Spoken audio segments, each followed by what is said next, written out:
So fun. So I want to share an opinion that probably won't be very popular, but I hate Las Vegas. And I know I'm supposed to love it because I'm a girl, and women, we have this Pavlovian response. Someone says Vegas, and we're like, Vegas! Like, we just automatically, like, I said Vegas here, and some woman in New Jersey was like, Vegas! Okay. What I want to share with you is that Las Vegas isn't for women. It's only for men. I will prove it to you. The #1 sport in Las Vegas is what? Killing prostitutes. No, you're close. It's, lighten up. It's gambling. It's gambling. And they only want men to gamble because they incentivize men to gamble with what? Free drinks. But who bringeth the free drinks? 'Tis women. If they wanted the women to stay and gamble, they'd have the dudes from Thunder Down Under like, hey, you go, Sheila. But they don't. And I feel bad because these women are like 80 years old, exhausted, ice skater pantyhose, coming out shaking under 80 pounds of free gin and gingers. Like, I remember when this was all desert.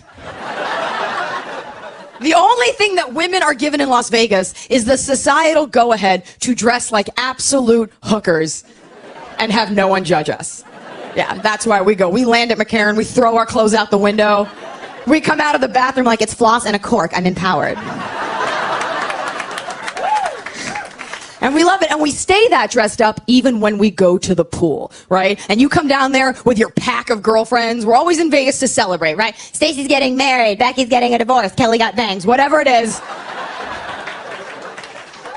And we are dressed up. We are in primer and sunscreen and foundation. And you just spent the last hour watching some Saudi Arabian girl doing a makeup tutorial on Instagram. So we are contoured like nutcrackers. You walk outside, you set one foot outside, and you are melting.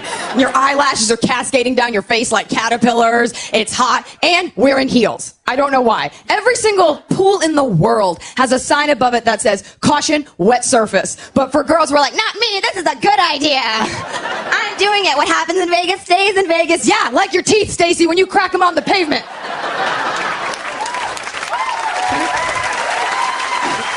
Put on some flip-flops. And we wear dumb bathing suits. It's like, this was expensive, and it's cut out here, it's cut out here. It's like, fine, you can wear that, but I promise you this, you're gonna burn. You're gonna end up looking like a vivisection of a cow on a steakhouse menu. And I think the worst part about Las Vegas has to be the cabanas, because the types of guys that get cabanas are the worst. They're always there for Joey's bachelor party, right? They're fist pumping. They've all got fedoras, gold-plated jewelry, open shirts. They're always stunning but jacked, but they've got tiny hands like, yeah! Yeah! Little egg beater hands, yeah! And they're trying to attract you. These men bought this cabana to project an image of wealth. But girls, these guys don't have money. These guys flew here last minute, middle seat, C group. The hot one brought his clothes in a garbage bag. His objective being to get you away from the herd, to bring you back to his junior suite that he's sharing with 8 other grown men on the ground level of the hotel. These guys can't afford this cabana. They bought it together. It's not like one of them could buy the cabana. It's not like Joey had a good year pouring concrete. These guys...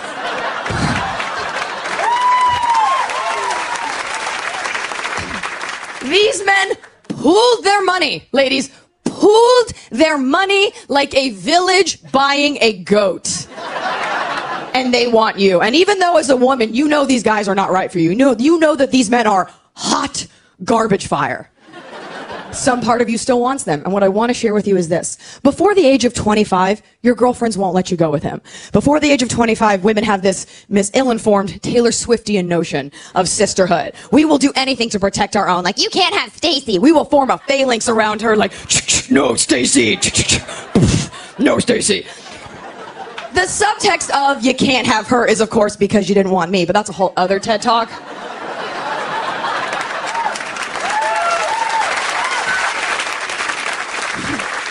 What I want to say to the women here is enjoy the sovereignty of your youth, because after 30, it's different. After 30, guess what, chickens? You're on your own. After 30, your girlfriends don't care if you die, listen to me, shivering alone in a forest. After 30, your sex life becomes our entertainment!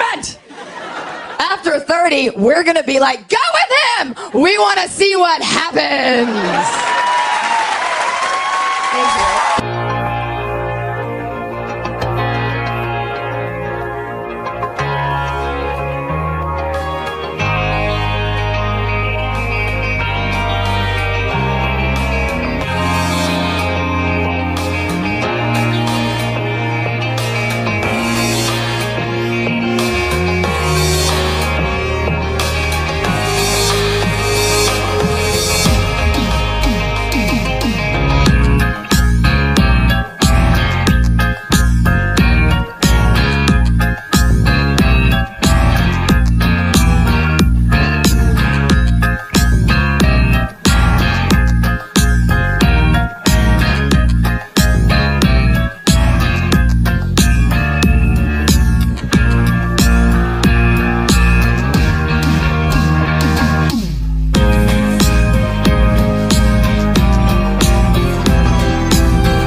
Sometimes it's hard to understand like how people are, because sometimes people seem normal, but then they're shapeshifters under their skin, and they're just weird, right? Or maybe they eat babies, you don't know. 3 nerds are laughing at that joke, but it's true.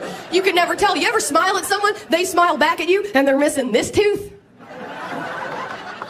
Those of you not laughing are missing this tooth.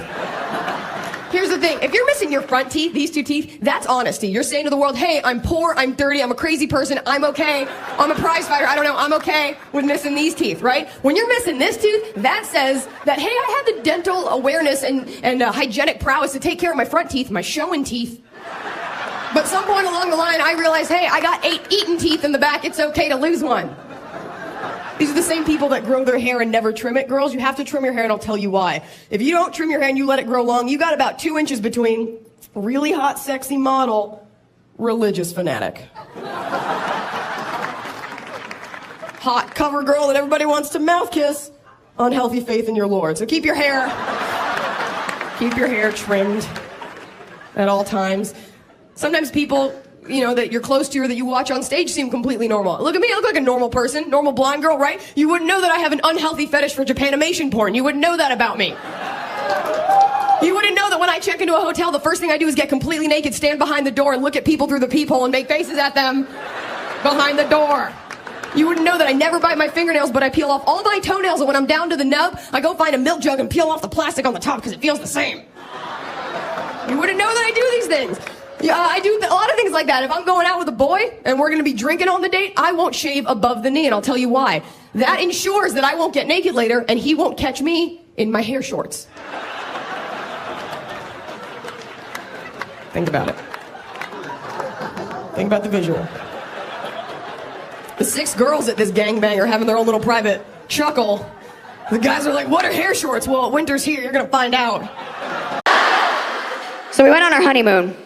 And my husband really wanted to go to Italy. Really wanted to go. I didn't want to go. I didn't want to go because I wanted to go other places, but he wanted to go because he's a chef, and Italy is like a food mecca, so he wanted to make his Hajj, so he wanted to go to Italy, and I said yes. Not because I love him, but because like you can find alcohol pretty much anywhere. So we go, and he nerded out. He made a map, a real eat-seeking map of the whole country. And we didn't do the tourist stuff. We went to like the foodie, chefy places. We went to the region where they grow the grapes that the goats eat, the special goats, and they take a dump and it makes the fertilizer that makes the mushrooms. If you eat them, you get detained. Like we did a whole thing. And on like day 5, I was like, I can't do this anymore. I can't eat anymore. I want to pick something. I cannot be carted around anymore like a prize pig. I want to participate in this. I want to pick the restaurant, and I want to order in Italian. My husband goes, you want to pick the restaurant and order in Italian? I was like, yeah, I've seen Lady and the Tramp. Like, I know what's going on. The picking of the restaurant wasn't that important to me. It was speaking Italian in a restaurant was important to me for one simple fact. I didn't like the idea that as an American, I would walk into some random part of Italy, into a random restaurant, and have some random Italian waiter think that I expected him in his own country to speak English, okay?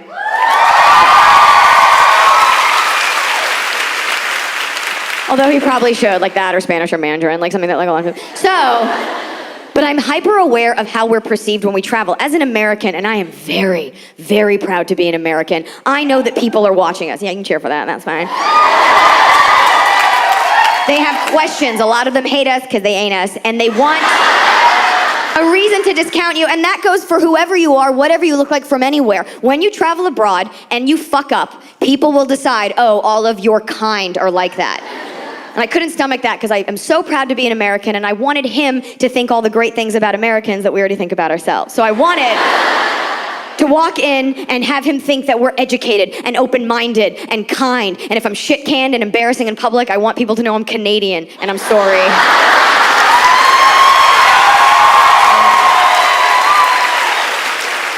So I'm all set to speak Italian. I've got the translator thing. I'm all ready to go. And he hands me a menu, and it's a steakhouse. I'm like, I'm gonna do this. It's gonna be flawless Italian. It's gonna be so impressive. Everyone's gonna be impressed with me. They're gonna vote me mayor of Italy. Open it up.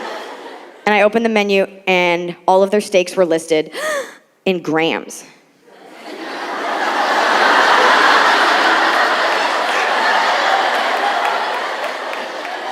There was a 500-gram steak. What the fuck is a gram?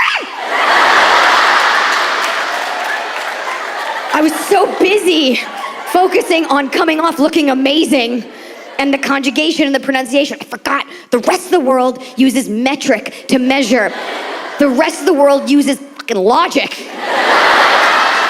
Tens, 100s, yes! We here in the United States, we like to measure based on a dream. And I'm staring at this 500-gram steak, and the waiter's looking at me, my new husband's looking at me, and I'm trying to do the conversion math in my head. But my only frame of reference was like, okay, well, a gram of cocaine is like that.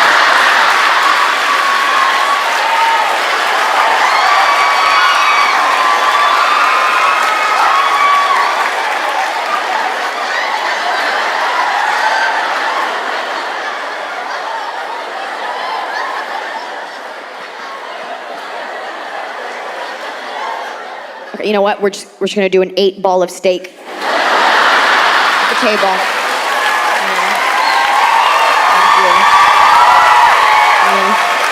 Thank you. Grazie mille. I love it. Nashville turned up for that cocaine joke. Oh yeah, I heard a lot of guys laughing like, "Don't let the vineyard vines fool you. I fucking love rails."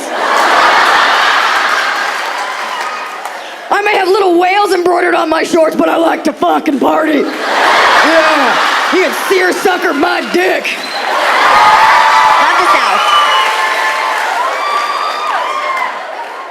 So I got married about a year ago. I've had about a year to think on it, ruminate on it, marinate on it. And I think what's fascinating about getting married is it's one of the few acts you can go through in this lifetime where once you do it once, you come out the other end an expert. Totally omniscient, you know everything, you do it once. You come out the other end, you know everything about weddings, every detail. The problem is, nobody wants your shitty wedding advice. Like, no one. Other women will ask you advice as a way of ingratiating themselves or perhaps bonding with you. We as women are often taught that if we act like we don't know what's going on and we need help, other people will find us more palatable. So you say to other women like, "Hey, you got married? I'm getting married. I don't know what's going on. What color is white? Is my foot in a bear trap? Help me."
And the other woman, thinking she's helping you and doing something right, she's like, oh, okay, you want advice? Great. Okay, so for my wedding, what I found helpful, but the whole time she's talking, all you're sitting there thinking is, oh my God, that is a tacky-ass wedding. You were a dumb hooker. The whole time.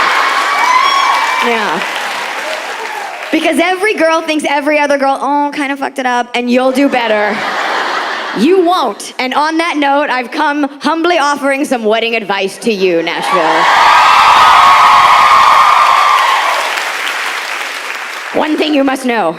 The wedding industry is not designed to bring two loving souls together under the state and/or God. It is designed to extract your money from your wallet, pit you against other women, and make you feel like garbage fire. That's what it's there for, okay? There's a litany of requirements, social, cultural, traditional, all these things. Everything's got a price tag, everything takes up time. And I'll tell you what, I paid for my wedding personally. So you can best believe I took a red Sharpie and I went down that list of bullshit. And if it didn't involve me taking off my shoes, drinking tequila, or listening to Garth Brooks, we did not fucking do it.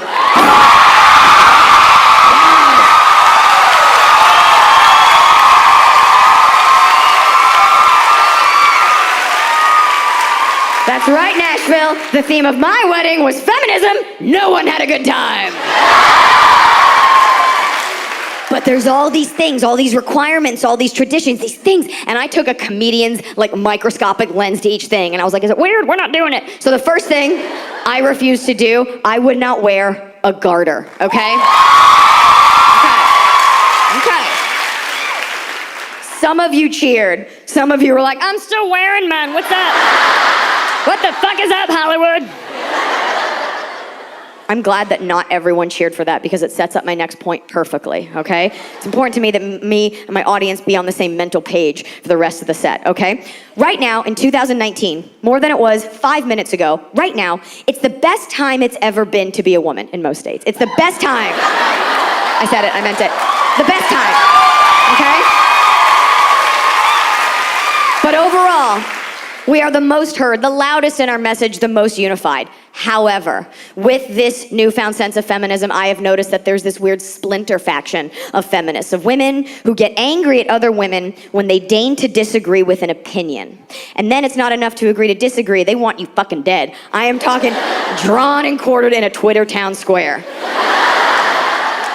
Because you hurt their feelings. So I get up here as a joke, no harm intended, it's a funny time. And I get up here and I'm like, don't wear a garter, it's trashy. And I get that same blogger in the back of the room like, female comic shamed my wedding day choices, and I don't have the social wherewithal to confront her in person, so I'm just gonna hurl these insult turds from behind a faceless avatar.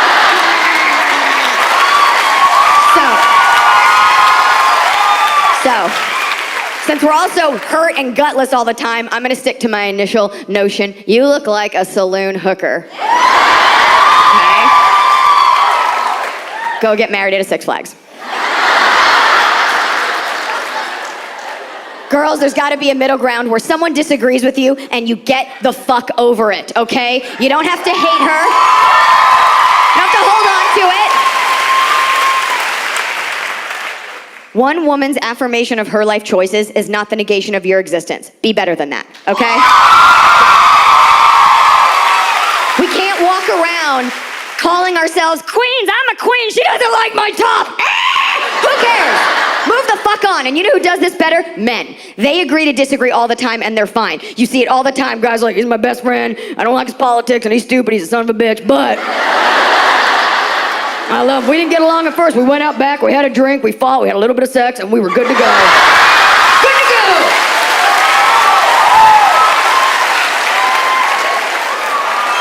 That's what we must do, girls, just move on. You want to wear a garter? Wear it. I'm not going to be at your wedding. You wear it with pride. I want to see every one of your wedding pictures, you garter on, dress hiked up, holding a shotgun, like...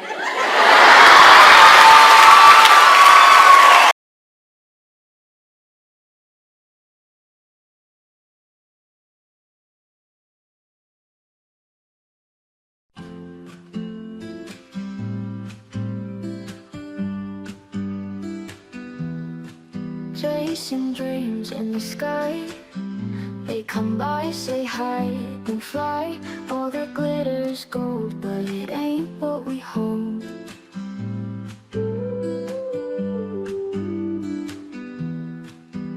Smiles in the morning, afternoon, reality falls. joy slip away. In the night we stay gray. Hold it tight, don't let it go. This fleeting happiness, it won't grow. Hold it tight, don't let it fade. This joy we're seeking, so homemade.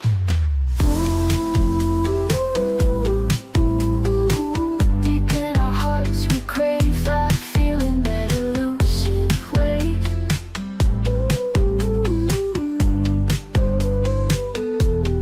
But when we cling, it fades, leaves us in its shade. Dependent on the glow, the temporary flow. Look within, not above, find strength in love.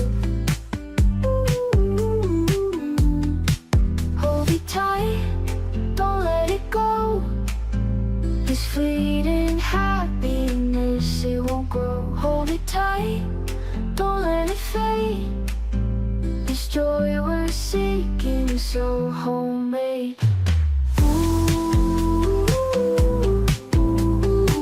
Deep in our hearts we crave that feeling, that elusive way.